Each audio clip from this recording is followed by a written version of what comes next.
Hi everyone, it's Rags again. I don't know if you've noticed, given the everything about me and my channel, but I love TTRPGs, and I love magical girls. So for the last year or so, I've been working on a little project where I designed a magical girl based on every class in Dungeons & Dragons 5th ed. I've mentioned it a few times on the channel, and if you follow my various socials media, I've posted them all there. But now that they're done, and it's been nearly a year since I finished, I thought it'd be fun to draw them all again and talk about them as characters and the design process. The idea I had for these characters story-wise is essentially a high fantasy setting with magical girls.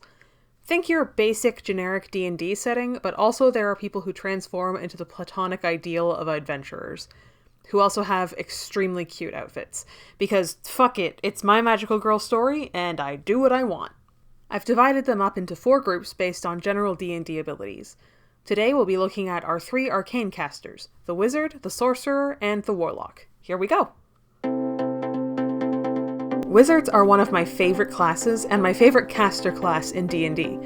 My very first D&D character back in 2014 was an elf wizard, actually. Elf wizards are a fantasy TTRPG staple, and I couldn't not make my wizard an elf.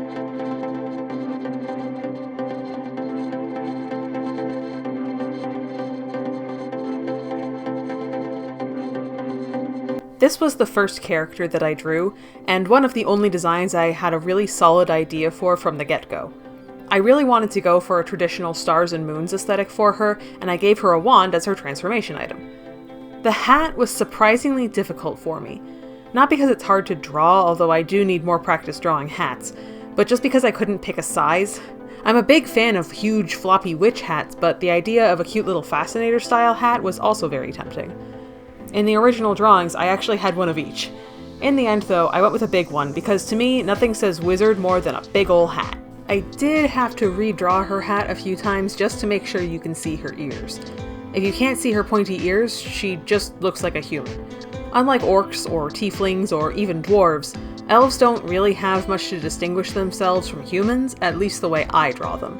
I know some people like to give them non-human skin tones or strange facial features or tails or whatever as a way to distinguish them, but personally, my favorite way to do elves is just Hylians.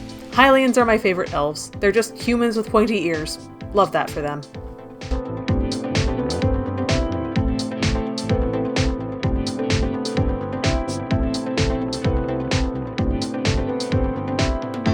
When I was designing these characters, I tried to stick to having one main color and one accent color, but the further along I got with all of them, the more I started adding tertiary colors too.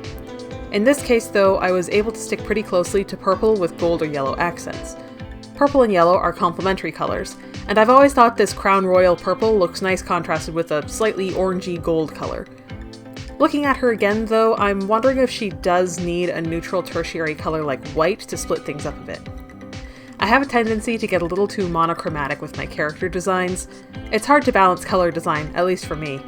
I'm someone who would dress head to toe in the same color every day if I thought I could get away with it. I even do it to my Sims. Because I drew the wizard first, I drew her before I started using some aspects of my current style, like colored lines, softer shading, and more complicated eyes. It was nice to be able to add some of that to her with this drawing. I think the part I'm most proud of is her hands, though. You can see in the video that I used a reference for them, and yes, those are my own hands. Having that reference really helped because there's no way I would have been able to get that exact right hand positioning without it.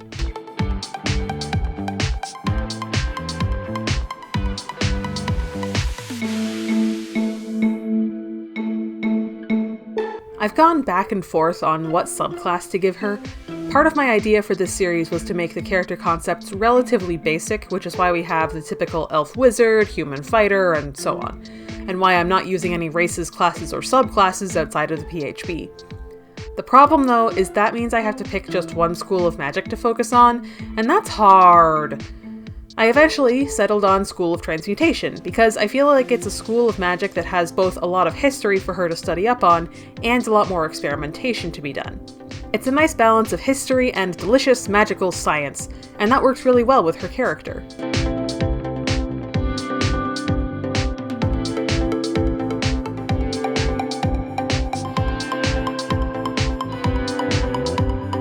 I decided to name her Athakati. Personally, I like to give elves only one name and have it be relatively long and full of syllables with an apostrophe thrown in there for flavor. That's what I did for Tabulari. Athakate's name comes from two different Greek goddesses, Athena and Hecate.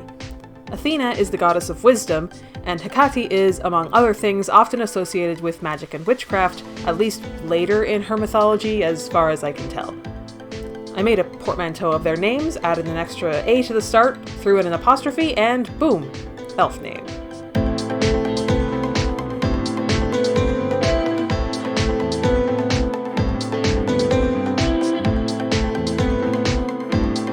Athakate is over 200 years old, relatively young for an elf, and a professor at a university of magic.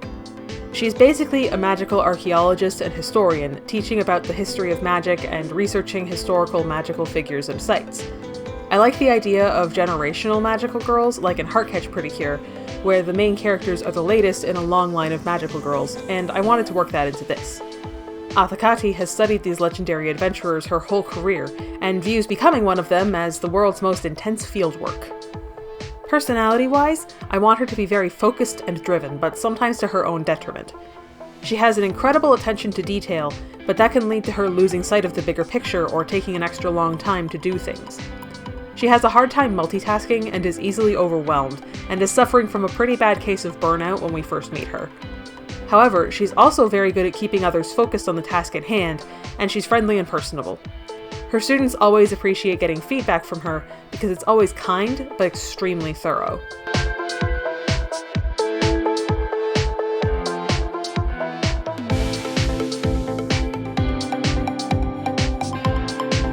She's one of the few characters that gets a mascot as well. I don't want every class to have its own mascot, but I want there to be a few. Whether or not a class gets a mascot is based mostly on whether they could feasibly get a spell or class feature that can get them an animal, preferably early on. I say mostly because I definitely have at least one that breaks this rule, but in this case I gave Athakate an owl based on the Find Familiar spell. Her name is Minerva, because of course it is. She's strict and uptight, but means well.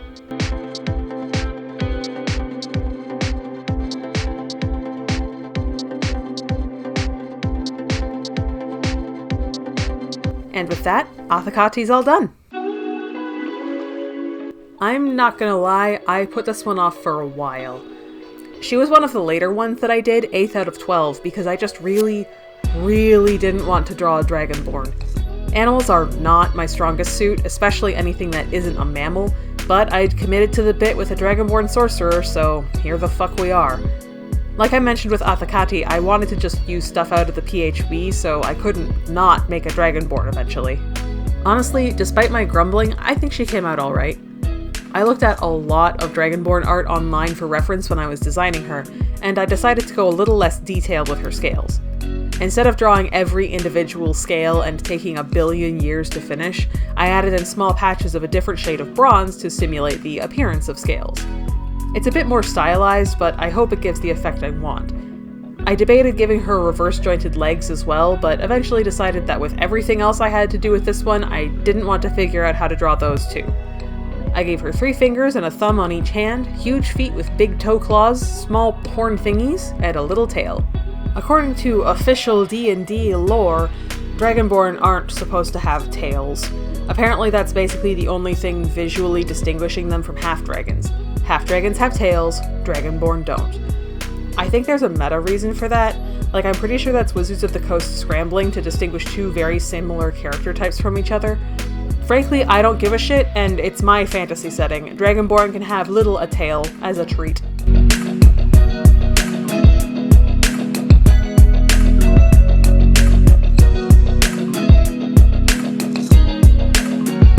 I already had a character with fire powers since I'd already designed the warlock, who we'll get to in a bit. Because of that, I didn't want to double up on that by giving her an ancestry that could breathe fire. I also wanted her to be a metallic dragonborn with a chromatic draconic ancestry of the same elemental type. I could have done that with cold, making her a silver dragonborn with white draconic ancestry, but I decided to go with bronze and blue instead. Part of that was just for the design aesthetic, I won't lie. Silver and white are very similar to each other and wouldn't give much in the way of contrast. Plus, brownish colors like bronze go really nicely with blue jewel tones like sapphire or turquoise.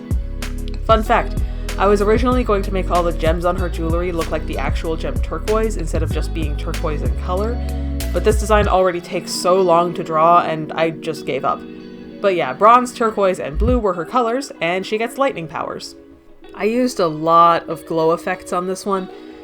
It was supposed to be a relatively simple standing pose like Athakati, but I got overexcited and wanted to draw her shooting lightning.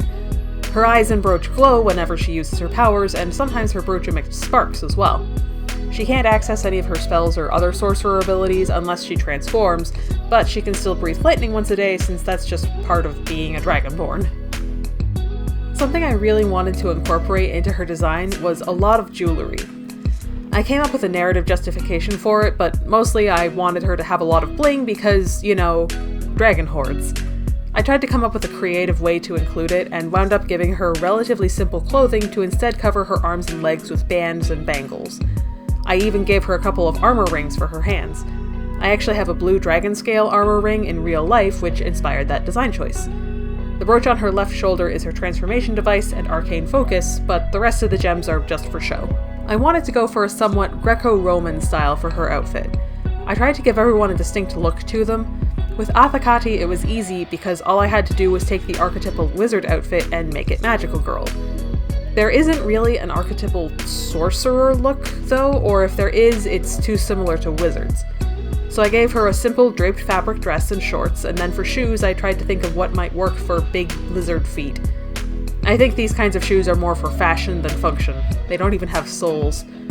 Originally, I wanted her to be wearing beaded sandals with lightning bolts on them, but like with the reverse jointed knees, I just ran out of patience trying to fit everything in. This picture alone already took 3 hours.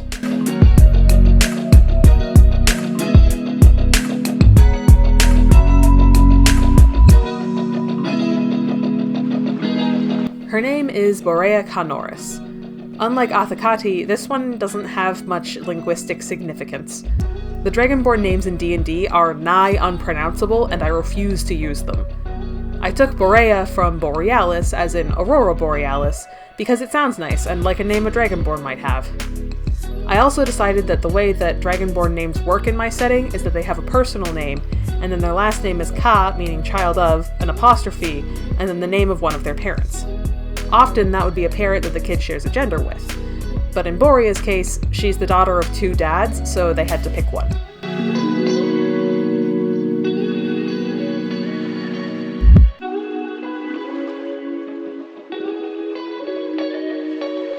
Borea grew up with her dads Norris and Mikadre, who run a jeweler's shop.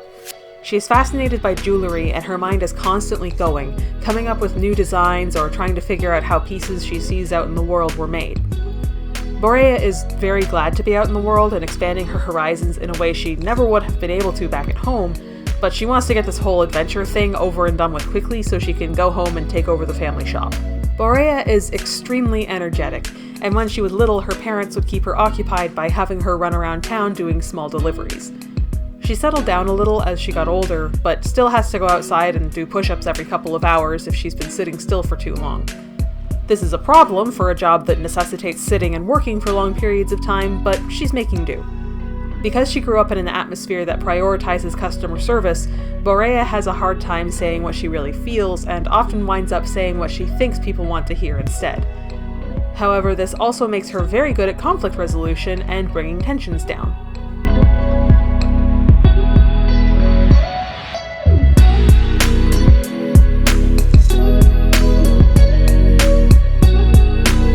That's a wrap on Borea. Alright, so to me, Warlocks are the edgy class.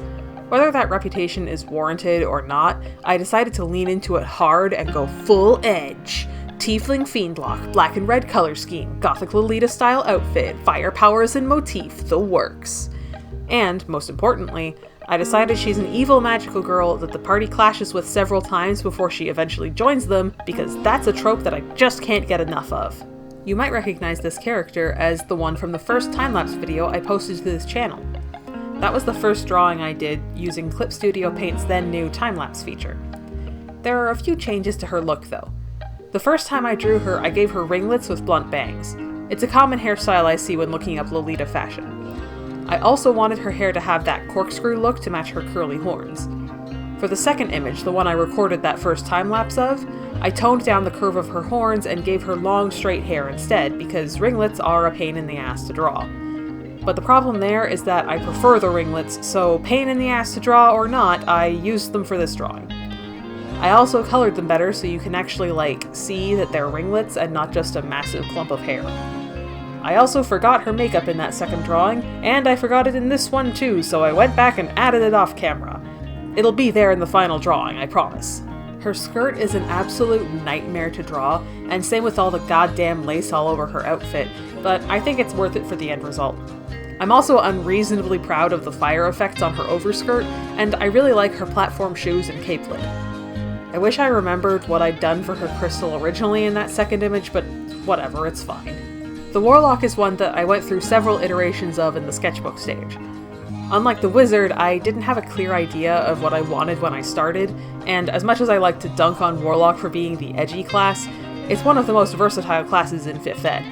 That's great, but like with Sorcerer, it means there's no one iconic Warlock aesthetic. So all I really knew was that I wanted something Gothic Lolita inspired, but that's still such a huge range of styles that I drew several ideas over and over before I finally settled on something. I think what I finally did was open up Style Savvy and play around with some of the clothes from Marble Lily and Raven Candle. Yes, that is the dorkiest possible thing I could have done, but it worked, damn it.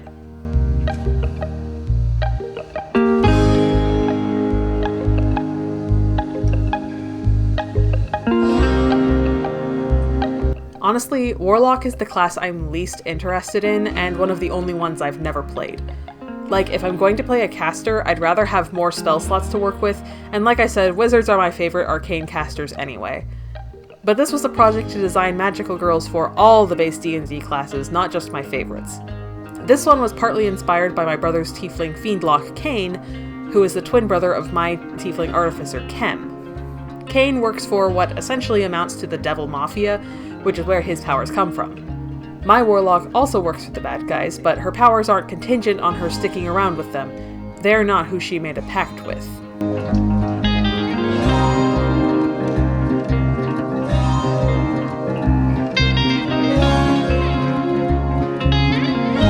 I named her Ashes. Originally, her name was going to be Ishtay, which I pulled straight out of Xanathar's Guide to Everything, but I've since changed it. One of the things I like most about tieflings in D&D is their virtue names. They'll often have names that are just random nouns or concepts they're trying to embody, which is very non-binary of them. The tieflings I've played have all had virtue names, and I wanted her to have one too. Ashes works well, I think, because it sounds close to being a real name while also being thematically relevant.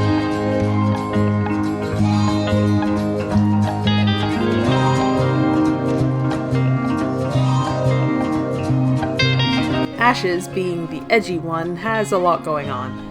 She was raised in an orphanage where she was the only tiefling there and wasn't treated well. When she was a teenager, she ran away, figuring no one would care or miss her. Not long afterwards, she was picked up by the main villain. Ashes was a shrinking violet for most of her life, which she basically had to be in order to avoid negative attention and survive.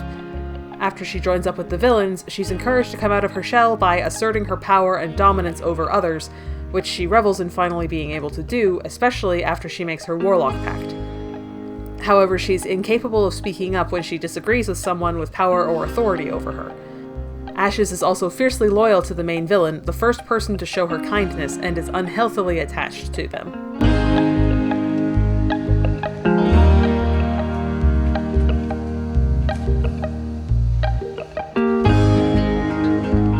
So how does she wind up switching sides? Well, I haven't totally decided on that yet. I have a few ideas, mostly involving the party paladin, but nothing set in stone just yet. Essentially, over the course of repeated encounters with the heroes, she starts rethinking her stance on things and regains her will to live. She originally joined the villains so she could have security and some semblance of control, but through the heroes she's realizing that maybe that isn't the only way. I don't know, it's not fully fleshed out yet. We'll see where that goes eventually.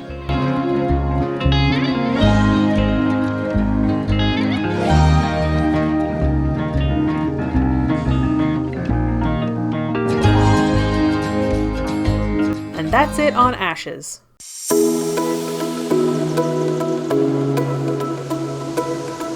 And there's all 3 of our Arcane casters.